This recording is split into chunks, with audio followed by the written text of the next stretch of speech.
আমিসার হত্যাকাণ্ড আমাদের মাননীয় প্রধানমন্ত্রী বলেছেন যে 1 মাসের মধ্যে এর সর্বোচ্চ বিচার হবে ও মৃত্যুদণ্ড হবে। সেটি আগামী 22শে জুন কার্যকর হবে। আপনারা কোট করে রাখেন। আমি আপনাদেরকে আশ্বস্ত করতে পারি, কথা দিয়ে কথা রাখা প্রধানমন্ত্রী হচ্ছেন আমাদের নেতা তারেক রহমান। আপনাদেরকে আমরা যে 24-এর গণ অভ্যুত্থানে আমাদের সবচেয়ে বেশি বিপ্লবের খোরাক জুগিয়েছেন আমাদের জাতীয় কবি কাজী নজরুল ইসলাম। আজকে তার 127তম জন্মবার্ষিকীতে দাঁড়িয়ে আমরা সেটি মনে করতে চাই এবং তার প্রতি কৃতজ্ঞতা প্রকাশ করতে চাই। আজকে নজরুল না হইলে আমরা বিপ্লবের দ্রোহ পাইতাম না। আজকে নজরুল না হইলে আমাদের আবেগের ভাষা বিকশিত হইতো না। এখনও পর্যন্ত তার বিভিন্ন জায়গায় শ্যামাসঙ্গীত যে হয়, এখনও নজরুলেরটা গাওয়া হয়। উনি নিজে তার ছেলের নাম লিখেছিলেন কৃষ্ণ মোহাম্মদ।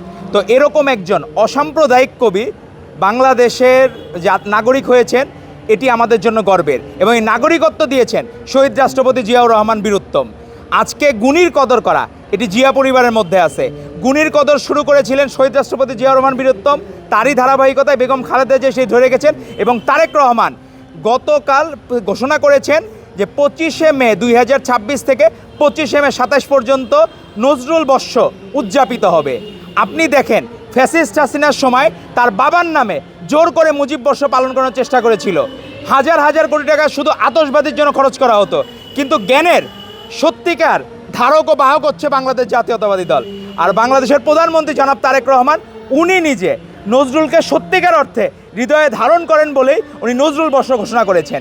এই নজরুল বর্ষের মাধ্যমে এই বাংলাদেশে নজরুল চর্চা যাতে আরও বিকশিত হয়, আমরা যাতে ভবিষ্যতে বাংলাদেশকে উদ্ধারের জন্য নজরুল যে অনুপ্রেরণা দিয়েছেন সেটি যাতে আমাদের উৎসাহ কাজ করে এবং প্রত্যেকটা জায়গায় যখনই অন্যায় হবে প্রত্যেকে যাতে নজরুলের মতো প্রতিবাদ করতে শিখে, তো সেই ধারা অব্যাহত যাতে থাকে। আজকে আমরা দেখলাম গতকাল মেহেরপুরে 29 দিনের মাথায় মৃত্যুদণ্ড কার্যকর হয়েছে এক ধর্ষকের, একজন হত্যাকারী। তো সেই জায়গায় আমরা চাই, রামিসার হত্যাকাণ্ড আমাদের মাননীয় প্রধানমন্ত্রী বলেছেন যে 1 মাসের মধ্যে এর সর্বোচ্চ বিচার হবে ও মৃত্যুদণ্ড হবে। সেটি আগামী 22শে জুন কার্যকর হবে। আপনারা কোট করে রাখেন। আমি আপনাদেরকে আশ্বস্ত করতে পারি, কথা দিয়ে কথা রাখা প্রধানমন্ত্রী হচ্ছেন আমাদের নেতা তারেক রহমান। তো উনি নিজে আগামী 22শে জুন আশা করি উনি নিজে এর মধ্যেই মৃত্যুদণ্ড কার্যকর হবে রামিসার হত্যাকারীর, এবং আমরা সুষ্ঠু বিচার, ন্যায় বিচার প্রতিষ্ঠিত হব। তবে সমস্যা হলো কি, আমাদের দেখলাম যারা মব করে 12ই ফেব্রুয়ারি ইলেকশনের হারার পরে এরা মব এখনও বন্ধ রাখে নাই।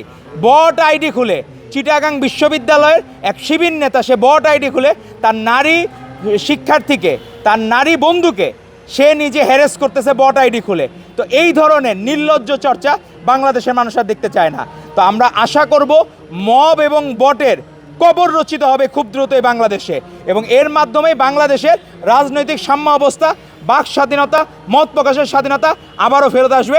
এবং সেজন্য আমাদের সব সময় উদ্দীপনার উৎস, আমাদের এই চেতনার উৎস হচ্ছেন কাজী নজরুল ইসলাম। কাজী নজরুল ইসলামের প্রতি কৃতজ্ঞতা জানাই এবং তার কর্ম অমর হয়ে থাকবে বাংলাদেশে, এবং আল্লাহ তাআলা তাকে বেহেশতের মেহমান হিসেবে কবুল করে নিন। ধন্যবাদ আপনাদের সবাইকে।